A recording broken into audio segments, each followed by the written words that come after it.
Bueno, buenos días a todos. El día de hoy mi plática va enfocada a lo que ya lo práctico que nosotros realizamos en el Instituto de Enfermedades Respiratorias para el riesgo de infecciones asociadas a la atención de la salud. Mucho de esto que vamos a ver es parte de lo que hacemos para el sistema de prevención y control de infecciones. Aquí vamos a estar muy enfocados a infecciones intrahospitalarias, pero recordar que el sistema crítico de PCI también tiene que ver con otras situaciones, como saben los trabajadores, por ejemplo, hay que ver hemodiálisis, ambulancias, alimentación, pero aquí vamos a hablar específicamente de algo que es más intrahospitalario y vamos a ver cómo implementamos algunas de estas cosas del sistema de prevención. ¿Para qué? Para reducir justamente las infecciones asociadas a atención de la salud en los pacientes del instituto. ¿Y por qué es importante esto? Porque hay muchos agentes infecciosos ya conocidos y en muchos hospitales es una de las causas importantes de morbimortalidad dentro de los hospitales, el adquirir una infección dentro del hospital, que como ustedes bien saben, eso deteriora la calidad de la atención de nuestros pacientes, nos cuesta mucho dinero en los hospitales y bueno, pues cada día es un problema más grande y depende de eso cómo se vayan a gestionar los recursos.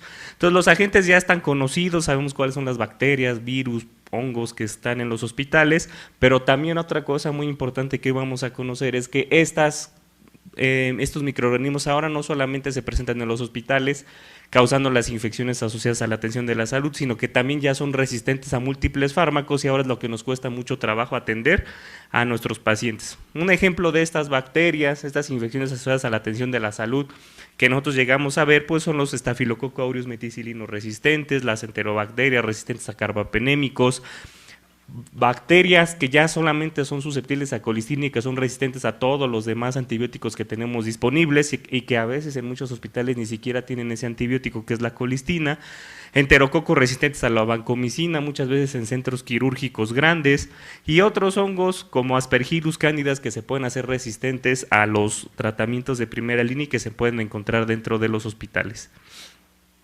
Entonces es muy importante que estas infecciones asociadas a la atención de la salud y más con resistencia antibiótica tienen dos vías de transmisión. Una de ellas es la adquisición horizontal y que su resistencia también se puede pasar horizontal. ¿Qué es esto? Bueno, pues muy sencillo, ¿no? Por ejemplo, en cirugía, ¿de qué depende que un paciente se infecte en el quirófano? Pues de cosas también muy sencillas que se pueden controlar, como el tipo de cirugía, la calidad del aire que se pone en el quirófano, el recambio de aire que se da en las salas de quirófano, cuántas personas están presentes en el área quirúrgica, cuánto se mueven las personas dentro del área quirúrgica y bueno, la calidad de la ropa, la calidad de las cosas para la desinfección, etcétera, ¿no? Y por ejemplo, otra cosa importante es, por ejemplo, dentro del hospital, ya que no es el quirófano, otra forma de pasar resistencias o pasar bacterias nosocomiales, pues es meramente en el agua. Entonces, por eso una parte importante del sistema crítico de PCI pues es evaluar el agua, evaluar el cloro, vibrio cólera, evaluar exactamente los microorganismos que están presentes en el agua, que se va a administrar a los pacientes como a los trabajadores, y vean cómo hay bacterias que pueden estar dentro del agua y que fácilmente se pueden pasar a los pacientes, como pseudomonas, estenotrofomonas y legionela neumófila. Entonces, por eso todas estas son cosas muy importantes que deben de llamar la atención en cuanto a la transmisión horizontal de bacterias y bacterias resistentes. Ahora, hay otra forma de pasar microorganismos resistentes entre pacientes, es decir, dar un mal uso a los antibióticos en tu hospital. Si empiezas a dar antibióticos de forma irracional, vas a empezar a creer, no solamente ya vas a tener bichos en tu hospital nosocomiales, sino también microorganismos resistentes a fármacos por no tener guías terapéuticas que adecúen el uso de antibióticos dentro del hospital. Otra cosa importante de esto es que aparte de no tener estas guías y no ver lo de las resistencias, pues también puedes hacer que haya muchos efectos adversos relacionados a la medicación por antibióticos. Entonces vean cómo la transmisión de bacterias y principalmente de bacterias resistentes a los hospitales no solamente tiene que ver con el hospital, sino tiene que ver con muchas zonas que lo rodean, como desde la producción de ganado, donde se les dan toneladas de antibióticos, en las granjas, en la misma casa, al consumir estos alimentos llenos de antibióticos, al autoprescribirse antibióticos y cambiar tu flora intestinal y hacer bacterias resistentes que cuando llegas a un hospital, en un huésped que esté inmunocomprometido, probablemente tú sí le vas a dejar esas bacterias y más si tienes un hospital donde no tienes un buen control de prevención de infecciones y esas bacterias se pueden quedar ahí. Entonces los pacientes son dados de alta y se regresa todo esto y se anda diseminando estas bacterias por toda la comunidad. Entonces, este sistema crítico, el objetivo es prevenir estas infecciones que han dado una alerta en la OMS que en el 2014 las dieron a las más importantes y que son nosocomiales. Y muchas de ellas son transmitidas de vía horizontal y se pueden transmitir por el agua, por los alimentos, por la contaminación de los equipos, las cirugías, etcétera. Y las más importantes son Clostridium difficile, que vean causa 250,000 muertes infecciones al año, con más de $1 billón la atención hospitalaria a nivel mundial de esta bacteria. Pseudomonas aeruginosa multiresistente, los Staphylococcus aureus meticilino resistentes, los Acinetobacter baumannii multidrogo resistentes. Entonces todo esto lleva mucho dinero y mucho bueno, un incremento en la morbimortalidad en nuestros hospitales. ¿Y cómo se debe de controlar esto? Pues según la OMS, es asegurarse del uso apropiado de antimicrobianos, dosis y duración de la terapia, la profilaxis prequirúrgica, monitorizar que no haya resistencias y hacer guías hospitalarias. Hay que hacer guías para el control intensivo de infecciones, proveer recursos a las instalaciones, para el lavado de manos, que es fundamental, precauciones de barrera y ambientales. O sea, si se dan cuenta, las recomendaciones de la OMS para prevenir las IAS, pues es básicamente todo lo que involucra el sistema de prevención y control de infecciones en sus diferentes apartados. También es mejorar la prescripción de antibióticos por métodos educacionales y administrativos y limitar el uso de antibióticos tópicos o hacer una buena profilaxis prequirúrgica.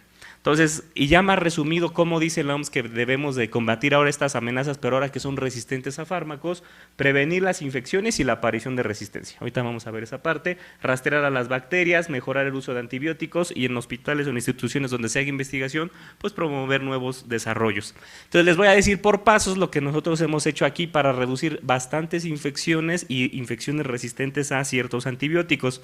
Y lo primero que tienes que hacer en un hospital para saber cómo va a funcionar tu sistema de prevención y control de infecciones, y lo aprendimos muy bien ahora que tuvimos nuestra certificación, pues es conocer tu hospital, conocer qué bacterias están ahí, conocer cuáles son las infecciones más frecuentes y conocer de dónde vienen estas infecciones para poder generar una matriz de riesgos que te digan, bueno, tengo este riesgo, tengo esta bacteria que es muy frecuente, probablemente está relacionado a esta situación. Lo importante de esto es que debemos de saber qué es lo que tenemos en el hospital. Entonces nosotros en el INER hacemos una cosa que se llama el panorama microbiológico. Cada 2-3 años publicamos un libro de 100 hojas donde les avisamos a los médicos por cada sección del hospital, en general del hospital, las bacterias más frecuentes, cuáles son las infecciones asociadas a la atención más frecuentes y cuáles son los patrones de resistencia de estas bacterias. Entonces este panorama que vemos aquí pues lo hacemos desde el laboratorio de microbiología clínica y después los infectólogos clasificamos realmente que sean infecciones reales por paciente y obtenemos pues los bichos más frecuentes, los microorganismos más frecuentes bacterianos causantes de infecciones nosocomiales y los dividimos por entidades clínicas. Y lo hacemos de acuerdo a estas referencias y reportamos una susceptibilidad única con una misma metodología para tener exactamente los mismos datos. ¿Por qué? Lo importante de este boletín es que emitimos recomendaciones para terapias antimicrobianas empíricas o dirigidas cuando llegan los pacientes. Y una cosa bien importante en esta situación que nosotros hacemos, esto es muy importante para los microbiólogos, infectólogos y los que vemos infecciones. Si en un antibiograma o estás reportando bacterias en tu hospital y les das tu reporte y pones todos los antibióticos que existen, pues el médico lo primero que va a hacer es prescribir lo primero que se le ocurra que venga en el reporte de susceptible. Y a veces está mal hecho eso, porque vean, un caso muy específico, hay muchas estrenotrofomonas en muchos hospitales y son infecciones nosocomiales, principalmente transmitidas por el agua o equipos con mucha humedad. Y vean, la estenotrofomonas maltophilia, si tú en un reporte de antibiograma pones todos los antibióticos que existen, aunque le pongas resistente, en algún médico va a decir, no, pues es que este antibiótico no lo tengo en el hospital, le voy a dar este antibiótico a ver si le da. Vean cómo las estenotrofomonas nacen, esto que dice R, son las bacterias que normalmente nacen resistentes a antibióticos. Vean cómo la estenotrofomonas ya per se, ya por nacer, nace resistente a prácticamente el 90% de los antibióticos que tenemos disponibles actualmente. Entonces, ¿qué hacemos en el INER? Pues solamente la estenotrofomonas es resistente a 3-4 antibióticos. Cuando reportamos estenotrofomonas solamente les ponemos los 3 antibióticos disponibles actualmente para que no anden inventando o dando antibióticos de más y promoviendo resistencias y que la bacteria se haga más patogénica y pueda ser más fácil de diseminar. Después de que ya les decimos qué bacterias existen, cómo están sus patrones de susceptibilidad, las estamos dividiendo en los reportes de microbiología directo al expediente, si son microorganismos multiresistentes, extremadamente resistentes o pandrogoresistentes, que el objetivo de eso es que vean qué tan agresivas son estas bacterias y qué tanto tienen que estar en aislamiento, y en base ahora a estas bacterias nosotros tenemos nuestras tarjetas de contacto, de precaución, etcétera, para saber cómo se van a aislar a los pacientes. Y estos son los boletines que nosotros hacemos. Ahorita estamos haciendo ya el nuevo. Este es el de 100 hojas, que es para que lo lean todos los jefes de servicio, los médicos, y tomen decisiones en sus pabellones, en sus áreas clínicas. Y hacemos uno más resumido todavía para todos los médicos que vienen a rotar, estudiantes, etcétera, y que tienen que ver algo con infecciones de los pacientes, para que no estén prescribiendo antibióticos de forma irracional y traten de dirigir un poco más el uso de antibióticos dentro del INER. Y este es otro folletito, pero el pasado era para bacterias y este es para las diarreas nosocomiales y las infecciones por hongos. Entonces les damos recomendaciones de cómo identificarlas, de cómo tratarlas, de cuáles son las más prevalentes en el instituto, para, aparte de dar un mejor tratamiento, solicitar mejores pruebas diagnósticas y tratar de que los recursos no se gasten de forma irracional. Vean, por ejemplo, estos son dos ejemplos del boletín del 2014 y 2015, cómo les ponemos por pabellones, por consulta, por terapia, por urgencias, las bacterias más frecuentes en el INER, y vean cómo años diferentes, prácticamente las mismas bacterias E. coli y Pseudomonas han sido nuestros cocos de todos los años, pero en diferentes tipos de incidencia. Les voy a explicar, porque aquí era cuando empezamos el programa de uso racional de antibióticos. Vean, teníamos casi 300 infecciones en un año por Pseudomonas y de repente bajamos a 94 infecciones, y ahorita les vamos a decir por qué fue eso, que fue parte de una investigación que hizo en el INER como del sistema de prevención de infecciones. Las gram positivas también por año, pues casi siempre son las mismas, aunque depende de los años, algunas bajan, algunas suben, pero te das cuenta cómo van estando las mismas bacterias ahí, y entonces a partir de eso tú sabes dónde van a estar esas infecciones o cuáles son las infecciones más frecuentemente asociadas a estas bacterias. Vean cómo nuestras neumonías nosocomiales para ese entonces, la causa número 1 y número 2 de neumonías nosocomial era Pseudomonas aeruginosa, Escherichia coli y Staph aureus. O sea, las tres alertas que da la OMS de infecciones que pueden ser multiresistentes y causar muchas enfermedades y una mortalidad incrementada. Les ponemos también las susceptibilidades de las bacterias para que ellos se guíen cuáles antibióticos van a dar por cada bacteria, por gram positivos, aquí estamos, el pasado era gram negativos, aquí está por gram positivos.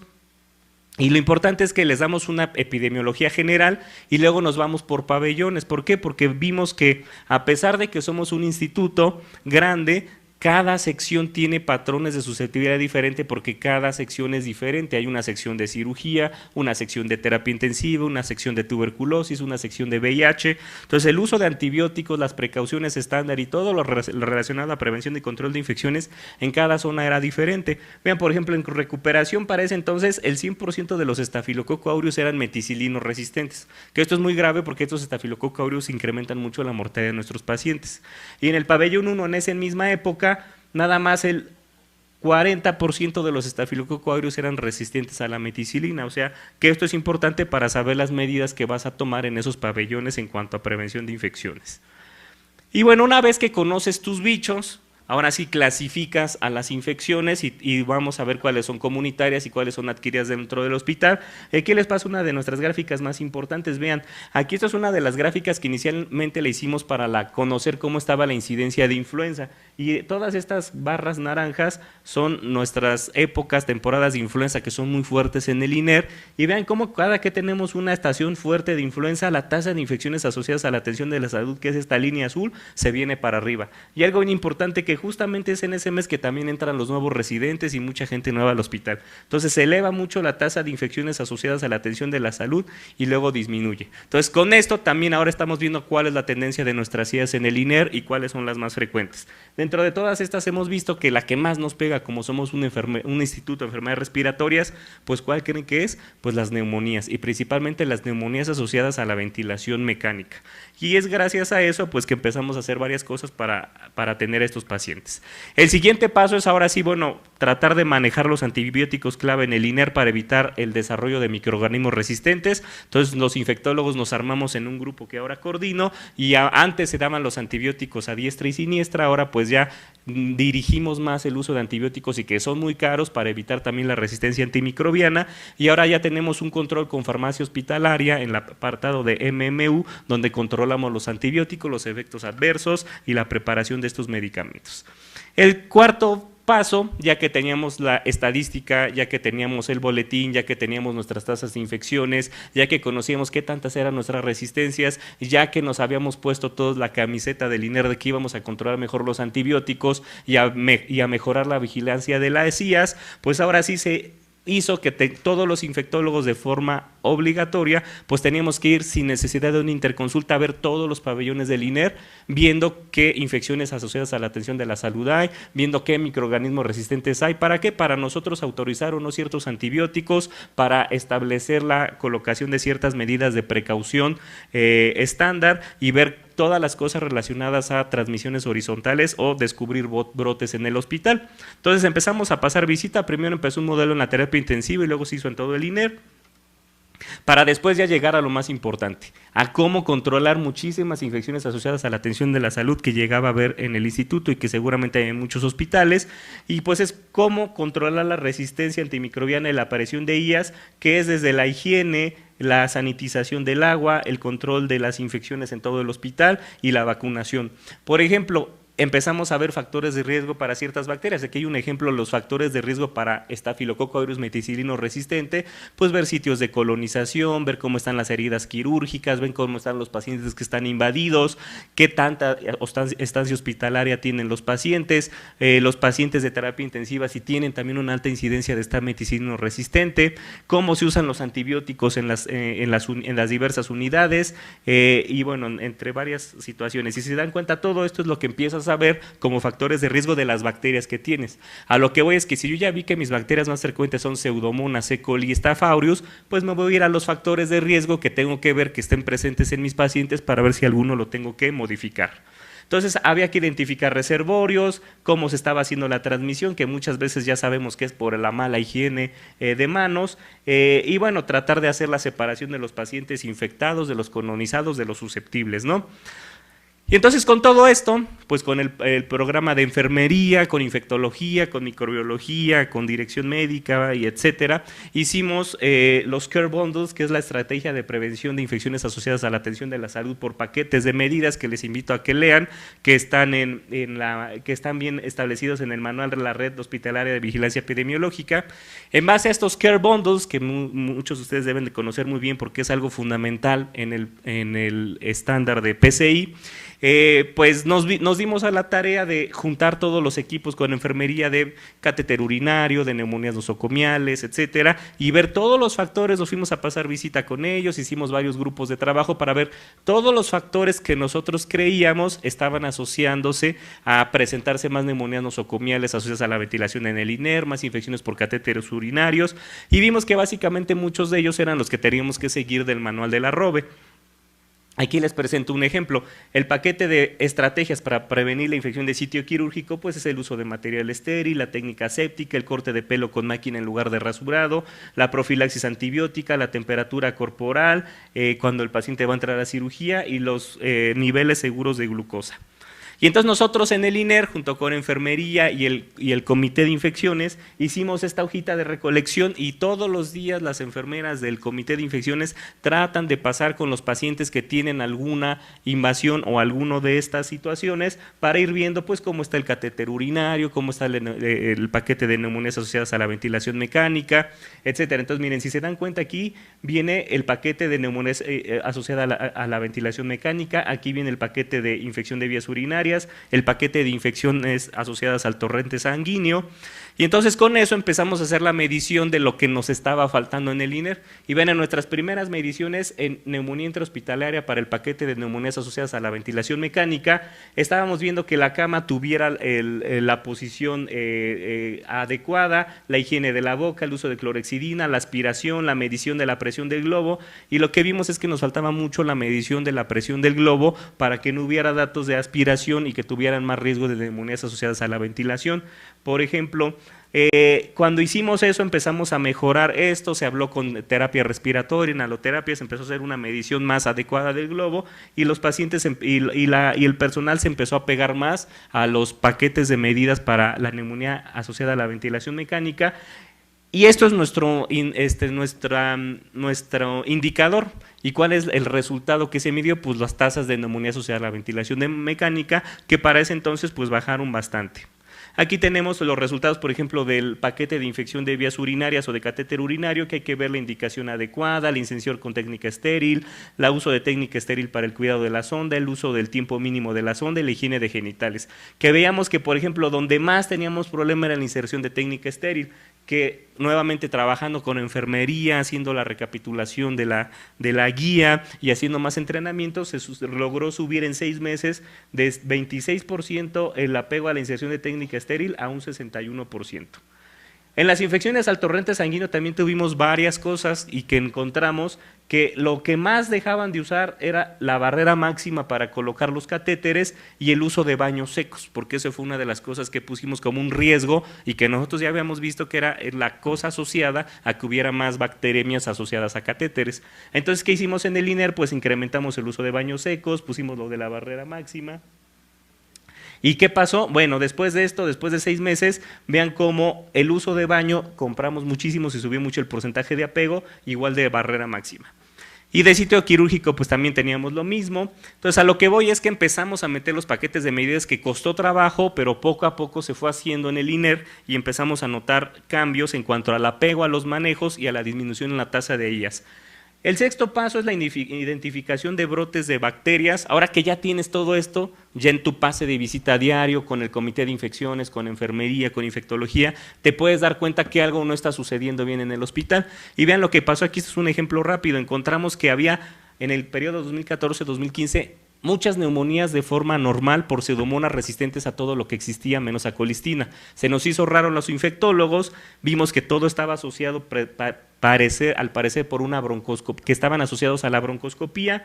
Nos dimos a la tarea de ir a hacer un muestreo a broncoscopía, encontramos que todo el proceso estaba muy bien hecho, pero una tarja donde luego dejaban el broncoscopio y luego ya se pasaban al proceso normal de desinfección, tenía unas pseudomonas ahí que era la misma que tenían los pacientes. Entonces, ¿qué hicimos con esto? Pues empezamos a identificar todos los pacientes tenían que ver con esas pseudomonas que estaba en esa tarja, que encontramos que el caso índice venía de otro hospital, de mucho tiempo atrás ya tenía esa bacteria, y que fue una bacteria que entró al INER porque le vinieron a hacer una broncoscopía al paciente y ya se quedó aquí en el INER porque estaba muy grave.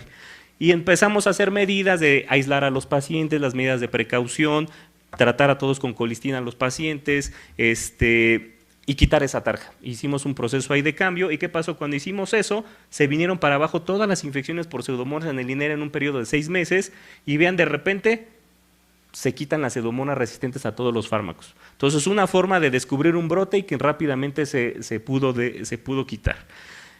Entonces, otro, por ejemplo, es el de diarreas por Clostridium, donde teníamos que hacer pues básicamente lo mismo. Actualizamos las hojas para prevención y control de infecciones, para detectar infecciones asociadas a la atención de la salud, y actualizamos la hoja según el manual de la ROVE para gastroenteritis por Clostridium, metimos PCRs para Clostridium, encontramos que en el INER había muchísimo Clostridium durante los últimos 3 años, y vimos que era multifactorial la presencia de Clostridium en el INER. Entonces nos actualizamos a las últimas guías para diarreas por Clostridium, actualizamos los tratamientos y cómo definir a nuestros pacientes por Clostridium, hasta publicamos un artículo sobre cómo estaban las infecciones por Clostridium en el INER, que eran más de 250 casos, con una mortalidad del 19%, o sea, vean cómo matan estas infecciones nosocomiales a los pacientes, y encontramos que todos tenían que ver con muchas cosas, como uso previo de antibióticos, estancias hospitalarias prolongadas, enfermedades crónico-degenerativas. Encontramos que se asociaba a uso de picos altos de clindamicina en el INER. Y entonces, ¿qué es lo que tuvimos que hacer con esto? Detectar tempranamente a todos los pacientes desde urgencias, que antes no se hacía, como cuando pasó con las pseudomonas, y encontramos que la mayor parte de los Clostridium en el INER llegaban de otros hospitales y ya se empezaban a diseminar dentro del hospital. Entonces empezamos a erradicar la bacteria con biterapia, los aislábamos, metimos en PCI, en la parte de limpieza, un cloro a doble concentración para este tipo de pacientes, un lavacómodos, alta de pacientes hicimos exhaustivos, camas bloqueadas, medidas de precaución con la tarjeta naranja, que también lo pusimos en nuestro manual de prevención y control de infecciones, y vean que de repente para el 2018 ya teníamos 70% menos casos de Clostridium que al inicio de todo esto. Entonces vean cómo todo esto es un programa donde involucra varias áreas para poder disminuir infecciones asociadas a la atención de la salud. Y ya finalmente el último paso es que actualizamos el laboratorio de microbiología clínica para buscar microorganismos multiresistentes que más rápido se pueden diseminar en los hospitales y más rápido te matan gente, como estas pseudomonas, este Clostridium. Entonces ahora tenemos aparatos como el FilmArray, tenemos el GeneXpert, tenemos el Luminex, etcétera. Son aparatos que tú tienes una muestra positiva, una muestra aunque no esté positiva, la llevas al laboratorio y de 2 a 4 horas yo ya te digo si tienes un microorganismo hasta con mecanismos de resistencia a vancomicina, carbapenémicos. Estamos probando un nuevo panel de neumonías que vean, tiene 40 bacterias, virus y hongos y tiene 10 mecanismos de resistencia. Para en ese momento yo le tomo la muestra al paciente, sé que tiene un mecanismo de múltiples resistencias, lo aíslo, le pongo su tarjeta y adiós a la diseminación horizontal de estas infecciones, y eso mejora mucho la calidad del sistema de prevención y control de infecciones. También tenemos el GeneXpert que da muchas cosas, todo esto lo tienes en 1 o 2 horas. Trabajamos con farmacia hospitalaria para ver ya con todo esto cuántos antibióticos empezamos a usar. Una cosa muy importante que déjenme decirles, del 2013 al día de hoy usamos 60% menos antibióticos que en esa época y tenemos menos mortalidad y menos infecciones asociadas a la atención de la salud. Entonces también le hemos ahorrado al instituto mucho en antibióticos, en infecciones asociadas a la atención de la salud, en brotes de infecciones, gracias a este sistema de prevención y control de infecciones que cada día se está haciendo más fuerte. Ahora tenemos un nuevo cuadro básico en el INER de antibióticos que antes no teníamos. Hacemos una farmacovigilancia junto con el programa de MMUs para todos los efectos adversos relacionados a la medicación, principalmente de antibióticos, y evitar que no se pasen medicamentos contaminados. Y todo esto se reporta. Y finalmente, ¿qué es lo que tenemos que hacer con todo esto? Si no lo dices en tu hospital lo que estás haciendo y cómo está el sistema, pues nunca se van a enterar de que todos son parte de él. Entonces, pues lo hacemos en sesiones como esta, lo hemos presentado en sesiones generales, en sesiones médicas, con los médicos tratantes, en juntas de jefes de servicio, en el comité de detección de infecciones, juntas de farmacia hospitalaria, en el comité de morbimortalidad y en muchos otros foros. Y finalmente, ¿cuál es lo práctico, ya lo objetivo de esto? Que con todo esto pudimos juntar datos para finalmente el año pasado hacer nuestra guía para el uso racional de antibióticos y prevención y control de infecciones en el INER, donde todo esto que les acabo de presentar ya viene plasmado en un librito que nos ayuda a controlar mejor el uso racional de antibióticos y nos ha ayudado a disminuir infecciones de gram positivos, gram negativos, del uso de ampolletas, de millones de pesos. Y en realidad los resultados concretos es que han disminuido las infecciones asociadas a la atención de la salud por bacterias multiresistentes, y lo más importante es que el Clostridium se nos ha ido prácticamente del INER, que era nuestro gran coco y que nos causaba mucho costo hospitalario, y que bueno, ya hicimos formalmente nuestros Care Bundles o nuestra guía de uso racional de antibióticos. Entonces, como les digo, aquí en el INER pues ya los estamos vigilando, ya estamos viendo cómo están haciendo bien las cosas y así vamos a seguir, y muchas gracias.